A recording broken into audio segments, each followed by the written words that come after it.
Welcome to the Just Ingredients podcast. I'm Cara Lynn, and here we talk all things nourishing to the mind, body, and soul. This is a place where you can find just good ingredients to life. Protein powder doesn't have to be high calorie, filled with artificial ingredients, or hurt your stomach. Instead, it can be nourishing and a delicious snack. Just Ingredients protein powder is made with all whole foods and with 5 protein sources for easy digestion and an amazing rich taste. It's made with 100% grass-fed non-denatured whey, organic pea protein, organic pumpkin seed, organic chia seed, and collagen. We bring the highest quality protein to every batch. Just Ingredients is committed to its ingredients and only uses the highest quality natural ingredients that come from the earth. Just Ingredients protein powder is naturally sweetened and flavored with real foods and contains no artificial dyes, chemicals, or sugar alcohols. So if you want a delicious tasting, high protein, low calorie protein powder, you want to try Just Ingredients protein powder today. For 20% off your order, use code JIPodcast at justingredients.us. Once again, that's code JIPodcast at justingredients.us for 20% off your protein.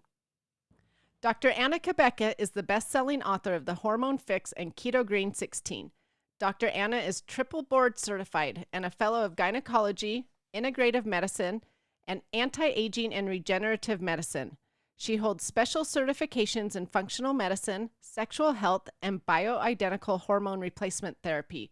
She lectures frequently on these topics throughout the world to large audiences and is known nationally as the Girlfriend Doctor, and is host of the Girlfriend Doctor Show. She has personally developed natural products to help women balance hormones and thrive through menopause, including the highly acclaimed Julva cream for the vulva and MightyMaca Plus, a powerful superfood blend. She now lives in Dallas with her daughters, horses, and dogs. Everyone, I am so excited to have Dr. Anna Cabeca here with us on the show. I have been looking forward to this interview for weeks. I love your book. I love following you on Instagram, and I just have a plethora of questions to ask you. So thank you for being here on the show today. Oh my gosh, I'm excited to be here. I love what you're doing and how you're putting forth in the world so much valuable information and inspiration. And when I saw your list of questions, I was like, oh yeah, we are going to have some fun conversation. Yeah, we have a lot to talk about because I'm curious, but also I have so many followers that daily ask me questions about menopause. So I'm like, we have got to do a podcast on this, and I'll just keep referring people to this podcast. First of all, tell my listeners a little bit about your background. I love your story of healing and things like that, but tell my listeners your journey and how you became known as the Girlfriend Doctor. Oh my gosh, it's a funny story, but definitely I've always loved women's health. And I grew up in a very friendly, multicultural household where I'm first generation American. So our doors were always open. And so just like, around the table where kids weren't excluded, conversations go wild, right? And I've always loved medicine and been inspired by women's health for so many reasons. And part of my journey led me to this expertise in sexual health and hormone balancing. And I trained as an OBGYN at Emory University in Atlanta, but then went into a small private practice. And I was, in solo practice, which is pretty much unheard of now for OBGYNs anymore. But I had 23 deliveries a month and just loved taking care of my patients and being part of their lives in special moments.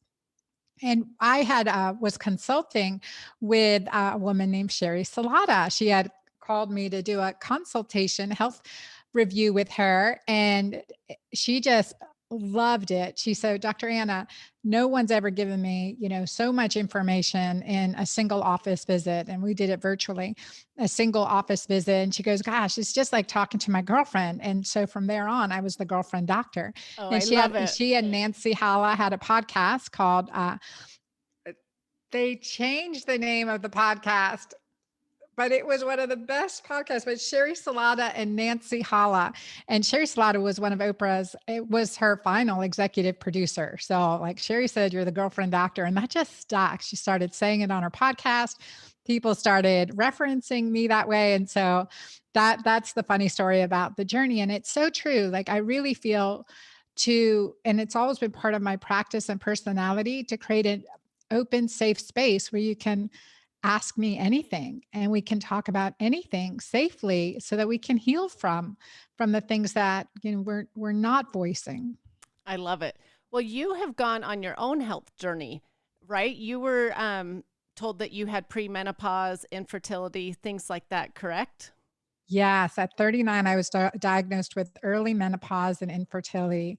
And I was told I would never be able to have another child again. And that was devastation upon devastation at that time of our life. And it was at a time where we'd had a traumatic family event and it just spiraled from there. And my Emory, university doctor's bag was completely empty. And that took me on a journey around the world, Carolyn, looking for answers.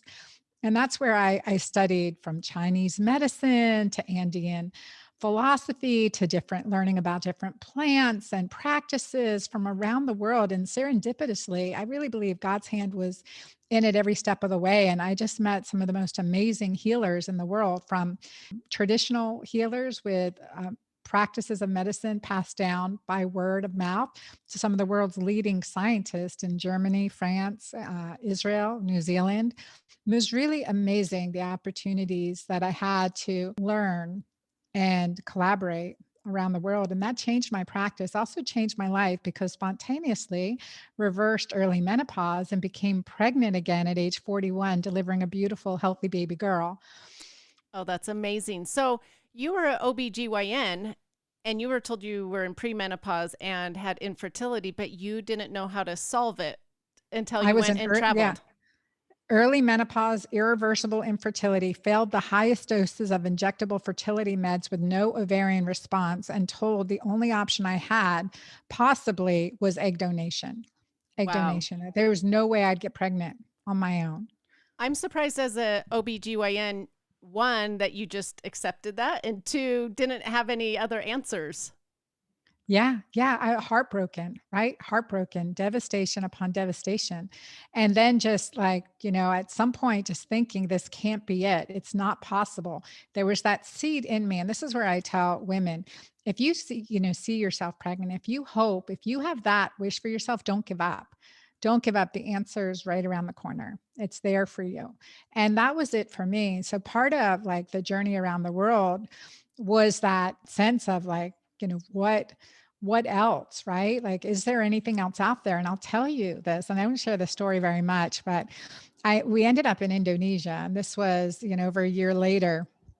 And in Indonesia, we met this traditional healer in Bali, in Ubud in Bali. And it may have been the same traditional healer that Eat, Love, Pray, that is featured in Mm. Eat, Love, Pray. Mm-hmm. But I'm not sure. I read the book after I came back from my journey around the world. So I was like, I wonder if that was him. And anyway, I went to him with my girls because we'd heard about him and with my husband at the time. And he looks at me and he's like, I said, I'm infertile, I'm in menopause, and I've been told that's it. We wanted to have another baby. We've kept trying, but nothing has happened. And he put his hand on my head and it was really tender. So everyone listening can put your hand on your head and right at the crown of your head. Today it's not tender at all. So that is so good, but it was really tender. And I was like, oh my gosh, like what's that? He goes, you worry too much. You worry too much.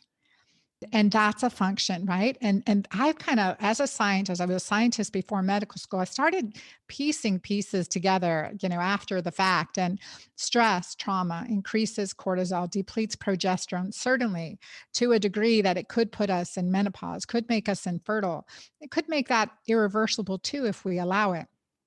And cortisol is that inflammatory hormone, anti-inflammatory hormone.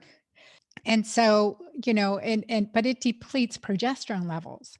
And your adrenal glands, will produce cortisol. And this is just so critical to understand that when we are stressed, the adrenal glands hold the energy of fear. And if we have trauma, post-traumatic trauma, chronically triggered, we worry too much. We have like constant or everyday stress, that depletes our hormone progesterone, and that creates, early aging in every organ of our body, and certainly it factors into in a big way in infertility. And so, that I was like, no, I know I saw my ultrasounds, I mean, my ovaries shriveled up and no response to the highest dose of injectable meds. He says, no, you worry too much. Maybe that seed really kind of put some more hope again into my heart. But at that time, as many women will know, once you've been doing, you're infertile and yeah, I was using hormones to force a period and trying that whenever you see that period and that negative pregnancy test, it's loss all over again. It's Right. loss and loss and loss. And I'd really was like, no, I don't want to even try anymore. And a few months later, I was pregnant. That is so exciting. Yeah. I have a lot to ask you about that because I know people are like, tell me what you did. Tell me, the lifestyle, the food, whatever it is. So we'll get to that. I chuckled a little bit when you said that he put his hands on your head and he said you worry. I only chuckled because I thought that's all of us. There's so many Americans stressed and worrying about so many things. And so And that's it's a discipline and a practice to stop that worry, especially if we've had PTSD. And I say going from post traumatic stress to post growth and resilience. And it's within our power to do that. It's a daily practice, maybe a minute by minute practice initially to focus on the positives in our lives, what we're grateful for, the wins. These are oxytocin increasing thoughts, which is the counter to cortisol. And so these disciplines, and it's biblical, right? Focus on what's good, noteworthy, of good report, beautiful, wonderful, good things, right? We focus on these things that are lovely and that improves our physiology. It's physiological and it's biblical. And it's proven to work. There's hard science behind this now. wow. Okay, so because I want to talk to you about oxytocin as well. So let's start at the very beginning. Let's just start with menopause.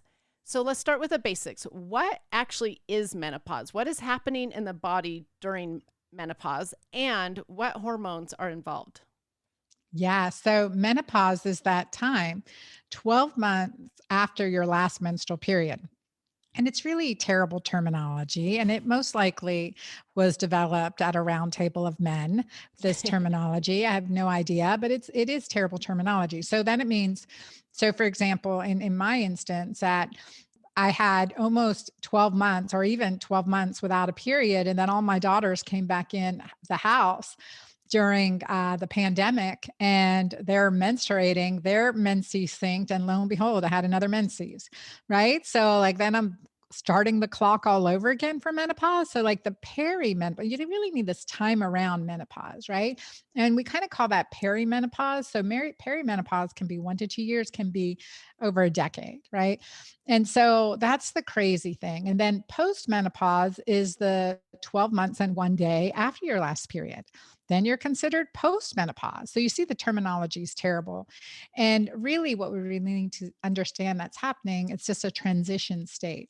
It's a transition state and it is a time of pause in our life. And I say it's within the pauses in our lives that we find the magic. And we really need to look at menopause and the perimenopause in this way. Okay, so how does someone know if they're in premenopause? Because you hear that quite often. Do you really know if you're in premenopause? Well, I mean, I think if you're at all symptomatic, and this could be PMS, terrible PMS symptoms in your 30s, right? Is that premenopause with menopause coming in your mid 40s? I mean, could that be symptoms? It's a hormone imbalance, right? It's hormone imbalance. And anytime we have hormone imbalance, that should be the diagnosis. So perimenopause is hormone imbalance, really. And that's often when we have lower levels of progesterone. Cortisol is made from progesterone. We call that the cortisol steal, and we steal cortisol is made and at the sacrifice of progesterone, which is our pro-life hormone. It's the hormone part of the luteal phase of our menstrual cycle, and it is predominant, in that second half of your menstrual cycle where women tend to feel more symptomatic after ovulation with PMS, anxiety, mood shifts, irregular menstrual cycles. So those symptoms are inclusive in the perimenopause symptomatic period. And, and periods could be coming more frequently or less frequently, and there are neurologic symptoms associated with this. So it's not just an endocrine or hormonal imbalance, it's a neurologic period of vulnerability. So I call it a neuroendocrine vulnerable time period where we really need to get aggressive about balancing our hormones. And I want to say it in a lovely way. Aggressive is a harsh word. We really need to get nurturing about balancing our hormones. Okay, so as you're talking, I'm thinking, well, those PMS symptoms and hormonal imbalance, all those things can happen to 18-year-olds, 15-year-olds, people in their 20s. So that's not perimenopause, is No. it? No, right. So typically it's associated with lab changes. So a lower progesterone level at the peak of your luteal phase, which is usually around 7 to 10 days after ovulation. So, or 20, if in a 28-day cycle, 20 to typically we say cycle day 21 of a 28-day cycle, but it depends on your natural cycle. Can't test this on birth control pills. And the other thing is with the perimenopausal symptom, we tend to see an increase in FSH and LH, not to the menopausal level, but above the fertile level, showing some ovarian resistance. So when we see an elevation of FSH, even above 15 at cycle day 2, 3, or 4, then we can say, okay, there's some so we'll look at that with lab tests, but mostly the hormone imbalance symptoms that come into play as well. Okay, so someone can know if they're in perimenopause or in menopause with blood work. You can cycle day 2 to 4, LH and FSH, and cycle day 21 progesterone levels in a normal 28-day cycle. Can you also do blood work to figure out if you're done with menopause? Yeah, and typically the FSH is very high, over 40 in those instances, over 40 or 50. And the other thing you can look at is, again, the menstrual cycle. So what's hard is when people have had an endometrial ablation or a hysterectomy and yet have their ovaries and they're not sure. So looking at an FS, but then you don't even know when is cycle day 2, 3, or 4. So you really want to plot out your basal body temperature. And to be really investigative at this, do plot out your basal body temperature and see if you're ovulating. And if you are, then, about 14, 15, 16 days after your ovulation, you can check an LH and FSH and see where that's at. Okay, that's good to know. Yeah, 16 to 18 days after ovulation, check an FSH or LH and LH and estradiol at the same time and see where that is. And the other thing that can be tested, and this is usually for fertility, for ovarian reserve, you want to look at an AMH, which is an anti-Müllerian hormone. So Okay. what's really interesting is that like at birth, the ovaries have about 1 million follicles. And that by the time we reach puberty, it's down to 400,000 and then less than 10,000 by the time we reach age 40. And so an AMH, our anti-Müllerian hormone, kind of looks at that ovarian reserves and has a predictive value to pregnancy. But then again, like I was written off by the best of the best. And I'm an OBGYN trained by some of the best reproductive endocrinologists. And let me tell you that the things that I've discovered that help turn that around, everyone can do and should. That's fascinating. So, I want to talk to you in just a second about balancing your hormones and the things that you did to reverse that. But before that, let's first talk about the symptoms that people experience during menopause. For instance, hot flashes. You always hear about these people having hot flashes. So, are hot flashes a common symptom of menopause, and what's causing these? Yeah, yeah. Hot flashes are that enigma and bane of existence for women going through menopause. And it's very interesting because we always associated hot flashes and night sweats, right? Waking up in the middle of the night, really hot. I mean, tossing, turning, covers on, covers off, all that is associated with estrogen loss, this decline of estrogen and progesterone as we approach menopause and beyond, the low estrogen, hypoestrogenic state. But yet there's more to it because many patients, even on estrogen, can continue to experience hot flashes because another factor that really I hadn't realized until people started doing my program and their hot flashes went away in 2 weeks. But the reason is insulin resistance Mm. creates increased unrelenting hot flashes. And some women have had hot flashes for 15 or 20 years that I've worked with, right? Until they shift and improve that insulin sensitivity. And that's just a, again, that's within our power to do that at any age. We can improve our insulin sensitivity. So hot flashes are also this kind of this the temperature shift in our body. And another thing that's made hot flashes worse is the fact that we live in a climate controlled environment. Like we wake up in a 70-degree house, go into a 70-degree car to go into a 70-degree office or even a 70-degree gym, and you don't get the fluctuation. So this is where going into really, drastic temperature changes like doing saunas and ice cold showers or ice baths can again really help your body's thermoregulation and decrease hot flashes as well as improve metabolism and brown fat, right? We want all Right. of that. That's interesting about insulin resistance. I didn't know that the two went together. And I just interviewed a doctor on insulin resistance, and he was saying about 80% of Americans deal with insulin resistance, which is crazy. So that's a lot of women possibly having hot flashes that aren't Yeah, related to menopause. right, right. And it's interesting. Insulin naturally increases as we get older. So there's that function too. But just as part of our menstrual cycle, progesterone tends to increase insulin resistance. So that luteal phase, we have more circulating glucose to be available for the baby that is getting ready to be implanted. When that doesn't happen, progesterone levels go down, insulin sensitivities go up.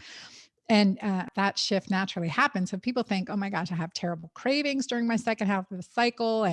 But that's physiologic. So that's where getting keto-green, which is the nutrition lifestyle program I teach, is so critically important to decrease those additional sugar spikes that create worsened cravings. But how Right. fascinating that our body is just designed to do that. And things that interfere with that are birth control pills.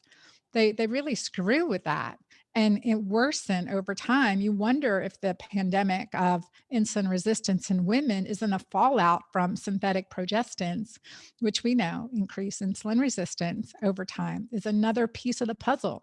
Like, we put these things together, but surely, right, they were studied before the FDA approved them. Leave that for another discussion. Exactly. That is so interesting. Okay, so let's actually just jump to keto greens right now, because now people are probably wondering what it is, and then we'll come back to other symptoms. Tell them a little bit about keto greens. Well, I will jump into the other symptoms too, because, like when we think of this time of either, the perimenopause and menopause, it's really this period of neuroendocrine vulnerability. And this is where it's endocrine neurologic. It's not just about irregular menstrual cycles and heavier periods that we see as GYNs, but it's also about the anxiety, the depression, the mood swings, the brain fog, the irritability that, it takes us into the GYN, takes us into the internist, takes us into the psychiatrist, takes us eventually to the divorce attorney. I mean, like, where is this going? Right. But it's this period of neuroendocrine vulnerability. And if we honor the changes that we're experiencing, we don't have to suffer. If we nurture our bodies based on its design, like I always say, you can't hack Mother Nature, right? I'm a big biohacker, but you can't beat Mother Nature. You have to go with her. You have to work with her. And so menopause is mandatory, but suffering is optional. And this discovery, and I was 48 going through a second menopause, but with all the symptoms I just mentioned, including the ugly monster rearing its ugly head for no good reason. Like, how did I overreact like that? So, learning that, not to mention the weight gain without doing anything different that comes on in menopause, like, whew, like that's just not fair. It isn't. It's just And unfair. okay, And so, let's talk about some yeah, of those symptoms then before keto green. So, yes. why the weight gain? Why the depression, anxiety? Let's start with weight gain. Why the Oh weight my, gain? And it's always in places that we used to not have weight gain. right, right. Like thickening around the middle, right? Changing, losing more of our hourglass design, or, thickening up around the waist. And fat deposits around the neck and shoulders and all of this. There's a couple reasons. And in my second book, Keto-Green 16, I write about the 13 weight control hormones because it's really interesting because we just think of menopause with estrogen, right? For the most part, that's all you hear is estrogen. Even progesterone doesn't get the honor it deserves, but you hear about estrogen. So it goes a lot more beyond that. And so you're becoming more insulin resistance over time. Cortisol is also increasing just over time. And so you really have to look at that. And then you have the hormones of satiety, like leptin, and the hormones of hunger, like ghrelin, that are you know, ghrelin increasing over time. So you're more hungry, you have more insulin resistance, you're storing in a storage mode instead of a high metabolic usage mode. And these things are contributing to that weight gain without doing anything different. There's a time clock that's triggered during this time. And even women who have had hysterectomies will experience this around their mid 50s, early to mid 50s and some earlier. And so it goes beyond the estrogen and progesterone piece of the puzzle to, just create more conundrums for us and in the in So, experiencing it. so does the estrogen and progesterone have anything to do with the weight gain or not Yes. necessarily? Yeah, absolutely. Certainly. Yeah. Certainly the drop in estrogen. I mean, it's part of the triggering. So the decline in estrogen and decline in progesterone as we're getting older, that's going to have a decrease in, like, progesterone is one of our thermogenic hormones. So when we have progesterone during the luteal phase, we can track our basal body temperature and it increases, right? That's how we know you've ovulated. So that's a thermogenic. You're burning more fuel during that time too. You're burning more fuel. So we lose that with the decline and a rapid decline in progesterone, which is also that neuroprotective hormone that when we lose that, we lose memory. We have some brain fog.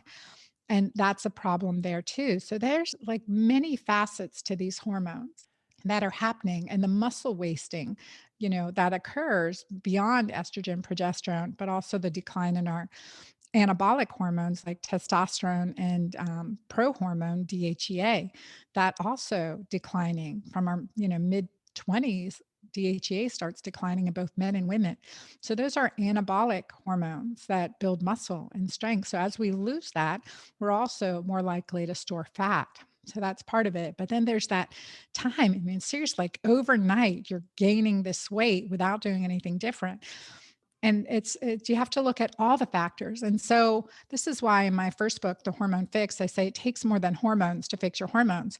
Because when I was 48, and I've learned this firsthand and then implemented with my patients, y'all. So I'm very humble as a physician.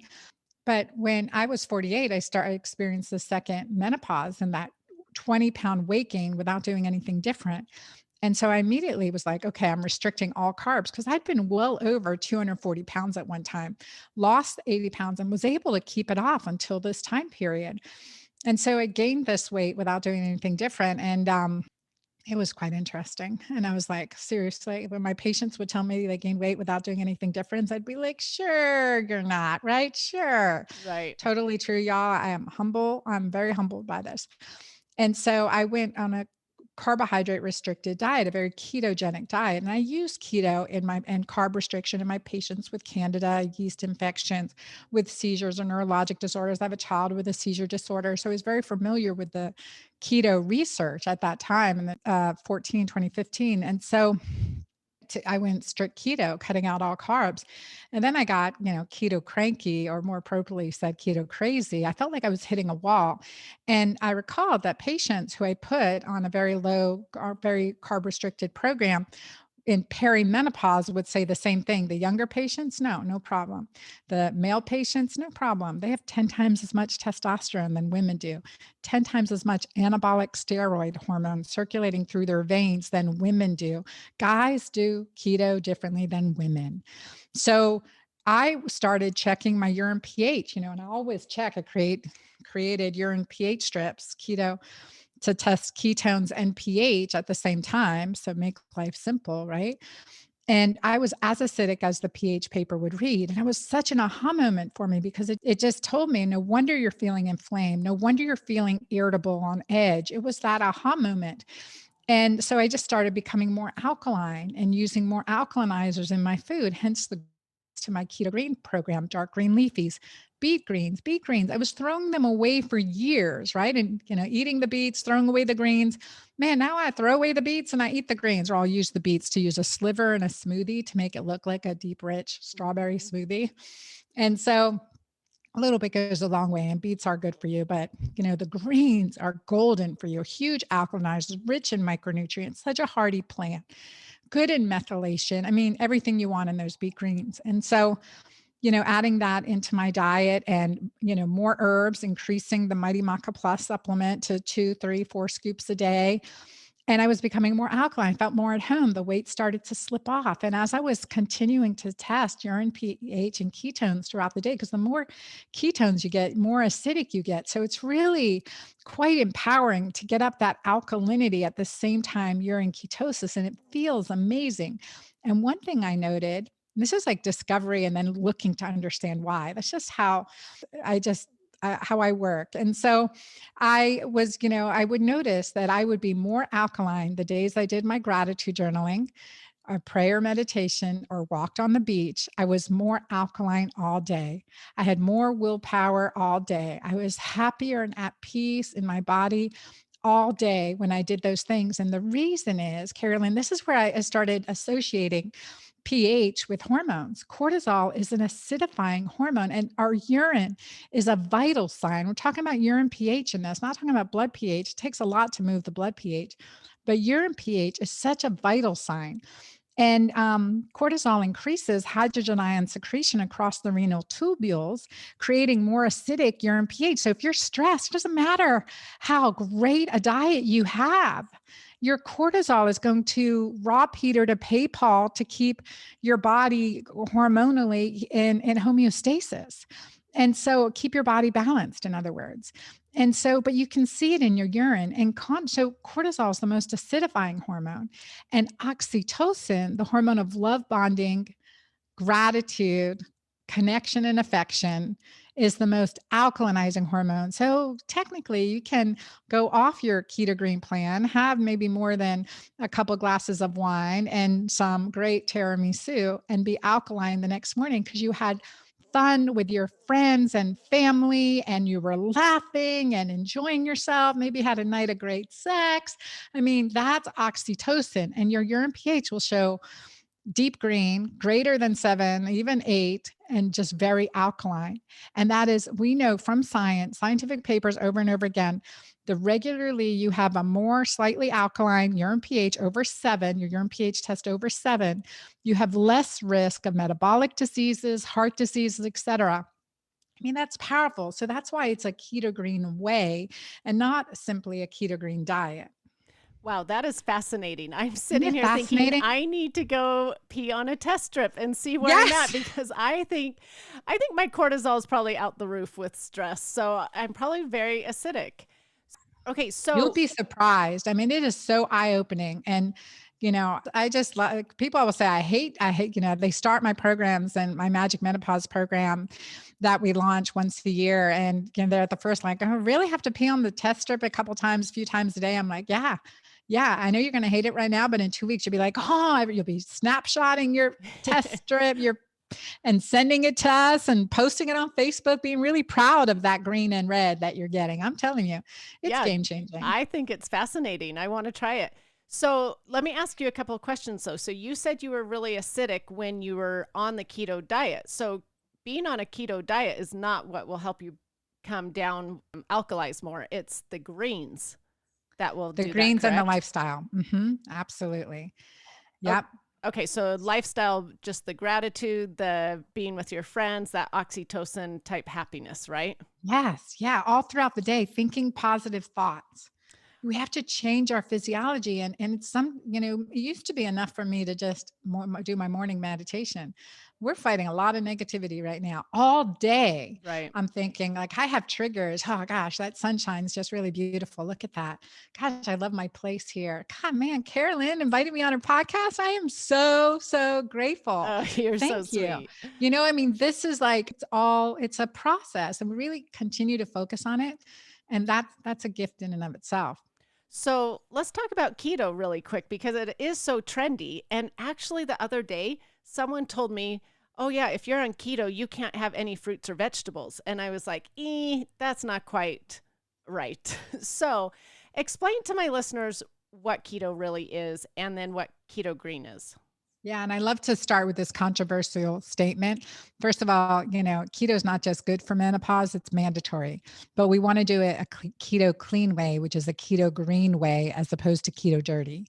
And so there's the unhealthy way to do it. And remember, your body is going to be more acidic, and that means you're going to need more minerals. And we get minerals from our bones. But testosterone decreases that bone loss because it's an anabolic hormone, you tend to have more muscle, more testosterone. Men get away with keto without much greens for the short term and do fine. Women, not for the long term. They'll end up gaining weight back. They end up having hair loss, having aging, increasing cortisol levels over time. And so women have to do it the keto green way with alkalinizing effects, switching into some vegan keto green days every once in a while, and really honoring the aspects of getting keto green, not just through high fat foods, high fat and high protein, moderate proteins, but through the lifestyle changes, the intermittent fasting, no more snacking. If anyone's snacking out there, you know, just stop. Just stop. There's no reason to eat 2 or 3 healthy meals a day that have enough fat in it, healthy fats, and you won't want to snack. You won't even remember that it's mealtime. And that is liberating, especially for those of us growing up, and that was in high school and college in the early 80s, and when it was the low fat movement. Man, that destroys our metabolism and destroys our hormones. And we're, still recovering from that. And at least the mental piece of that, right?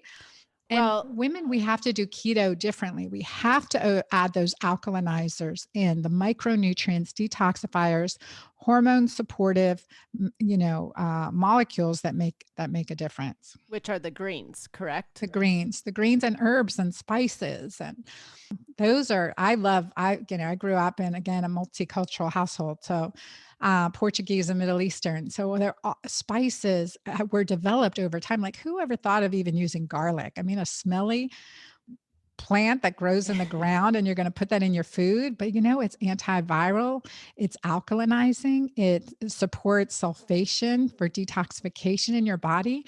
These are medicinal foods. Herbs and spices are medicinal foods. So using them to add support to your body's natural inborn detoxification mechanisms and support the trillion of bacteria in our body in a healthy way, that part of that combination really makes for a healthy keto diet. So, do you think that it's the acidity in people's bodies that is contributing to the hormonal imbalance or causing the hormonal imbalance? Yeah, it's definitely a huge part of it because our blood, like I mentioned, a physician and a surgeon, as OBGYN, someone came into the emergency room crashing, would put a needle in her artery, radial artery at the base of the wrist, arterial blood flow as close as we can get directly from the heart, the oxygenated blood from the heart as possible. And we're going to look at the pH. We're going to look at the pH of the blood that is meant to be kept very precisely to the thousandth degree around 7.4. Okay, very, very specific. A little bit more alkaline, put a little more acidic, and that's typically a metabolic acidosis or ketoacidosis that people can come in who are diabetic, different, not going to get that doing keto. But if you're in an acidotic state, we're going to give you bicarb. We're going to give you a alkalinizing medicine, essentially, to alkalinize your blood really quickly and to take you out of this very dangerous state that your body's gotten into. But that's severe, right? Severe starvation will take you there. Severe ketoacidosis will take you there. I mean, cancer can get your body in a very acidic crisis state. But until then, there's this little bit that's happening, right? The little bit that's happening on a cellular level. And so we can push our body to the extremes, or we can maintain it as much as possible. We don't want to get into, like in cancer patients that become really acidic, it's that cachectic state, right? Your body's breaking itself down. And you avoid that by establishing a good foundation of health and metabolic support. So, acidosis is very dangerous for a number of reasons. And, initially in the short term, it can be fine. It can be beneficial. Like an acidotic state after an intense workout creates some inflammation and helps your body build more and remodel some more muscle, but you don't want to stay in that state. You want to quickly, as soon as pretty soon within 45 minutes of that intense workout, give your body some protein and alkalinizers and minerals and greens to help support you. And I think what the keto world, I've been saying this now since early 2015, but what the keto world saying now is yes, you need to take minerals, especially when you're fasting and doing a keto diet. Minerals are alkalinizers. It's important for the cell membranes. But we need to go above that and feed our gut microbiome, because a chronic keto diet will also decrease the diversity of our gut bacteria. And we know that healthier diversity, lower risk of cancer, lower risk of metabolic disease, slower aging. And I don't know about anyone else listening, but count me in for that. So the And now green, all I have to do is eat some greens so and the microgreens and add some herbs and spices and make things taste better. Do some, yeah. Okay. So the fats and proteins are for the keto part, the microgreens are for the green part, and the diversity in the gut and things like that. Yes, So, yes. okay, so if someone's listening and they think they're going through perimenopause, they're close to menopause. You've talked about trying to keep their bodies down at a more alkaline level. You've talked about trying to increase oxytocin with the gratitude and happiness and doing those things. Are there other things as well, such as nutrition or sleep, other lifestyle factors? Yeah, definitely. So the eat well part is the keto green part. That's important with your diet. And that's with intermittent fasting and no more snacking. So you become more insulin sensitive. That keto part is to become more insulin sensitive. The green part is to manage cortisol. The insulin and cortisol are two of our major three most important hormones in our body that we have to manage for hormone imbalance as we get older, or for hormone balance as we get older. And then increasing in, so those are some lifestyle factors. So eat well, move well. We need to, and especially as older we get, we're going to lose more muscle. So you have to do resistance training to build muscle. And honestly, 2 or 3 times a week is really all you need. And you really want to balance the some of the activities that you may have loved doing in your 20s and 30s if you're a runner, or doing, some marathons, because those are really like and put a lot of strain on your body. So you really want to balance that out as much as you can. And so weight resistance and high intensity interval training exercises are really beneficial, and doing an activity that you love, and dancing, moving, hiking, getting out in nature, because we have to reset our circadian rhythm. And especially as much as we've been indoors lately, getting out for sunrises and sunsets is a huge biohack. Using red lights, we both have red lights in our homes here, and using red lights to help with, our body's natural healing. Plus, in the evening, to help trigger melatonin and combat some of the blue light that we're facing regularly. That makes a huge difference. So that helps us sleep well, which is the third thing. So eat well, move well, sleep well. And we want 7 to 9 hours of sleep. And now we have biohacking devices, like I'm using a BioStrap monitor now that looks at heart rate variability, sleep, measures my sleep, and measures oxygenation and pulse rate. And the Aura Ring is another thing that's it's such good investments to get this feedback. There are also free apps on your phone where you can just look at your heart rate variability and sleep cycles, and for free. So there's ways you can kind of look, and what gets measured gets managed. So sleep is so important. It's worth measuring and really improving. And then think well. So eat well, move well, sleep well, think well in order to be well. So the concept of changing the way we think, and incorporating more joy and joyful thoughts into our lives. And that's so powerful. I mean, it sounds like soft science, but I tell you, it's one of the biggest things I can do to change a person's physiology. Like I've been working now, I mentioned my Magic Menopause program, and I have my ladies choose a cheer word. At the beginning of the 8 weeks, I see them on video every week. We do live interactions. And, their resting faces are like, And we don't want frown lines. We don't want these wrinkles. We don't want any of that. If we're going to have wrinkles, we want them to be happy lines, smile lines, laugh lines, right? So have them choose a cheer word. Oh my gosh, Carolyn, it's so fun. So like sometimes I just say a word that makes you smile and ends in a smile, like the word smile, for instance, or jiggle. If that makes you laugh or smile, the word jiggle. And sometimes it could be a thought like, oh, like Neptune Beach or my horses or the barn, like something that you just have to think about it to bring a smile to your face throughout the day. And you just start triggering that throughout the day. And then, you smile when you think about it. Every stoplight, every time you hear the water run, every time you use the bathroom, make sure you're using your cheer word or thinking your happy thought, so to speak, right?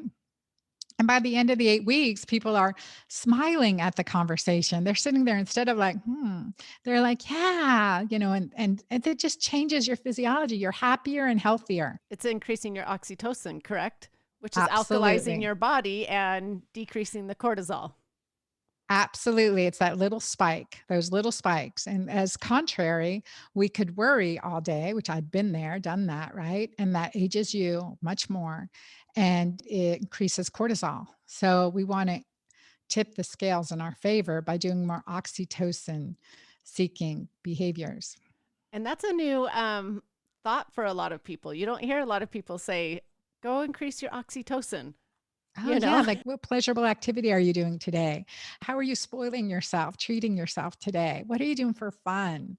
Right, Like, those are things we should be having conversations around. right. But instead, it's a lot of cortisol type things, worrying and fear and Yep. stressing about life. Yep. Can't do it. Cannot do that. There's controls that we have to put in place for all those things. What can we control? And what can we do about the things we can't control? How can we shift it? So, really quick, I want to ask you a couple things. Do these endocrine disruptors play a part in our hormonal imbalance? For generations. Oh, wow. For generations. Carolyn, I just did a podcast on my girlfriend doctor show, and it was just me talking. I called it Do No Harm. And in medicine, we learn, premier non nocere, which means first do no harm, primum non nocere. And really, what does that mean? And I had to look. I was doing some research on hormone disruptors and specifically diethylstilbestrol, DES, which was given to women and it was advertised in newspapers. All pregnant women should do this so that you can have a full term healthy baby, right? It didn't increase full term births, actually. And the other piece is that it created the children of the women who took in the best interest of their child's life, right, unknowingly took this DES or took that was given prescribed this DES quite forcefully, right? It said all women should take this if you want a full term delivery, Wow. right? So terrible, right? Because as moms, like you have enough guilt, right? You Right, need to add any more. If right. I don't take this and something happens, I should have taken it. And so DS was given in this way, and the estimate is 5 to 10 million. I don't get why the estimate's 5 to 10 million. There's a $5 million gap in the estimate. I mean, seriously. So probably 10 million, and 10 million doses of this was administered. And what happened is that babies of women who took DS were shown to have increased risk of vaginal cancers, and as young as 8 or 9 years old, Wow. and some not till they were much older, as well as reproductive tract abnormalities, a bicornate uterus, infertility problems. Boys had undescended testes, testicular problems, and there's also gender identity confusion associated with this, not just through the second generation. As healthy as you can be as a child of being administered this in utero, essentially, the third generation, a study in France was released a few years ago that also showed third generation effects. So our children's children are still being affected with the consequences of diethylstilbestrol that was taken. So I actually brought this up to Harvard scientist George Church, a PhD, so well renowned and respected, and has said, FDA needs to do third generation animal studies before they approve something. How can they still be releasing things without approving it? With at least animal studies, do new mice studies for 3 generations. That's done very quickly. And he said, we really should require the FDA to do this Wow. because we find out after the fact that there are generational problems, like with DES, like with thalidomide, which caused lib abnormalities. I've taken care of the children, of this, like who had it in utero, innocent bystanders, right? And for how many more generations is that going to be affecting their children? Wow. It's interesting, these things: increased risk of cancer, increased risk of infertility, reproductive tract abnormalities, and increased gender identity issues. And so DES is just one example. Now, is it completely off the market, or is it used in livestock? Well, Huh. I would ask you would ask you to look at that, because it's Well, somehow and that's only one endocrine disruptor. that's There's only many, one. many endocrine disruptors out there. They're in our lotion, bath soap, water, even. I mean, Oh, cleaning supplies. yes. I mean, they're all around us. Chlorine in our water, for instance, right? As a endocrine disruptor. Chlorine's an endocrine disruptor, and it's tragic. Sometimes I've had swimmers that were my patients. I had to get them to switch to a saltwater pool, or freshwater pools, instead of the chlorine. And also, we did things. We tried to do everything, like bathing your body in a light oil before you go swim. So I have some really amazing master swimmers that were part of my client base. Those are huge endocrine disruptors, and we have to support the thyroid with that. Chlorine competes with iodine receptors, creates hypothyroidism. Another thing are my professional golfers, women and men golfers: pesticides and herbicides, high levels of mercury, high levels of lead. These are toxic to the nervous system. And we can see an increase in neurologic issues in one patient who had Parkinson's disease. And these are things: drinking out of plastic bottles, touching receipts that we get, like, just take a picture of it, don't touch it. And gosh, everyone working at a cash register should wear gloves. It makes me cringe what's happening to her every time I mean, the bisphosphonates, BPAs, right? Polycarbonates, phthalates are all endocrine disruptors and are in abundance. And we can see over 270 toxic substances in umbilical cord blood. So Wow. the answer is to remove these things from our environment, not to develop babies in test tubes, right? We need to remove these things from our environment, because the uterus is the safest place on earth, and longevity starts in the womb. Well, unfortunately, the FDA is probably not going to remove these things. So it's us needing to be educated as to what products we're using and what's in the products. Where we put our dollars Right. makes a difference. So this can all seem really overwhelming for some people. Some people in menopause, premenopause are like, "Oh, this is too much." So I where know. where do Sorry, you y'all. where do you tell them to start? I think the biggest thing is to start with the mind shift. Start with the mind shift. And that's really powerful. To work with me in getting keto green and doing some fasting, one thing, a practice that I've done, I mean, I'm with y'all. I'm a single mom raising 4 kids, like running a business, near bankrupt at one time, and just had to figure all this out and do the best I can do. There's some days I do better than others, but there's certain things that are really important. So what's most important to you? And I think outlining that is truthfully important. Where do you want to set your goals? Where do you see yourself in 1 year, 5 years, 10 years, and at 100 years old? How do you want to be living? And you can look around. And I saw this. My dad was the oldest of four brothers, and he lived the longest, not just in number of years, but in quality of life years.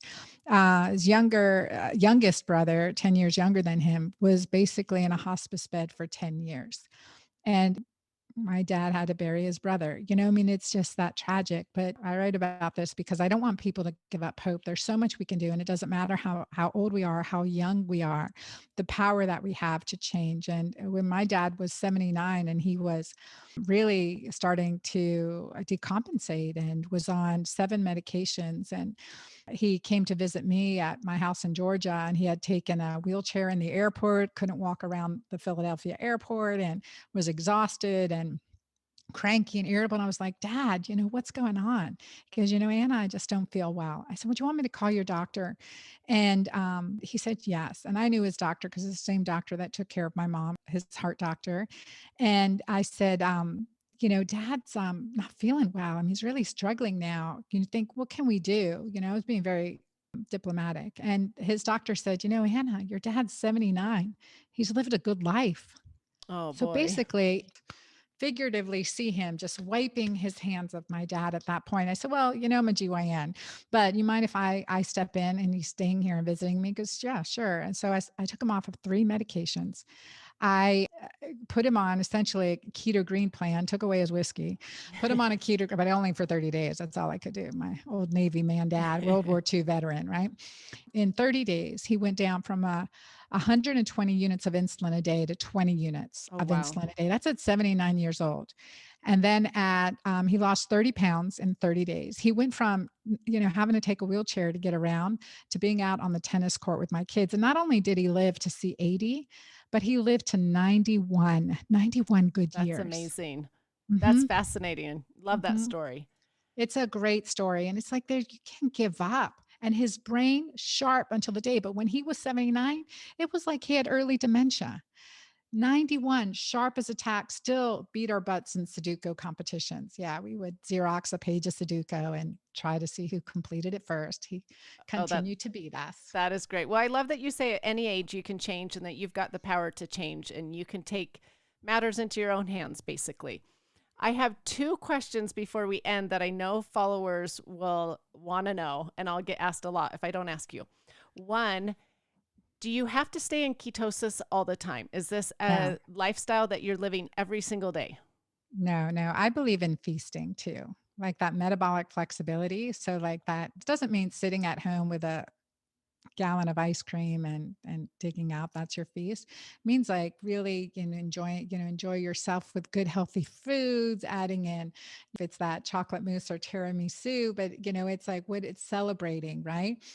And we should celebrate. We really should. We should, and I say it's 10% feasting, 10% fasting, and 80% keto green. And that's a good balance. So sometimes it's more 60%, sometimes it's more 90%, but really looking at that keto green lifestyle and having that flexibility.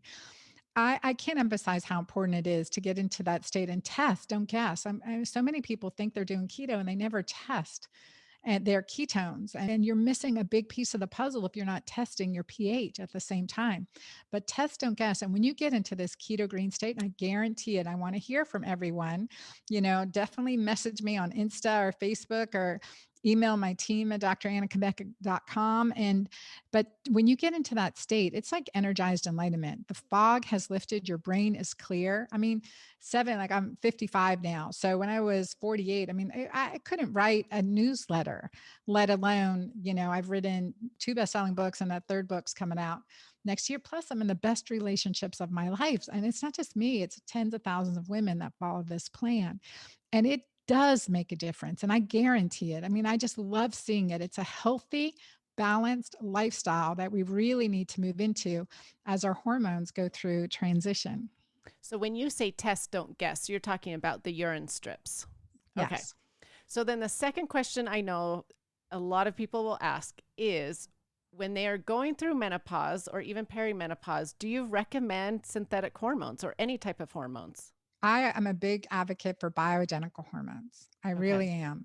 And even with or without a uterus, progesterone is very important. To the degree I created my own progesterone pregnenolone topical anti-aging formula, and it's my balance cream. But I really believe in it because so many people, I mean, so many physicians, I wish no physician the journey I've been on to know what I know, right? I wish no physician to go through what I went through to be where I'm at in knowledge and in my doctor's bag.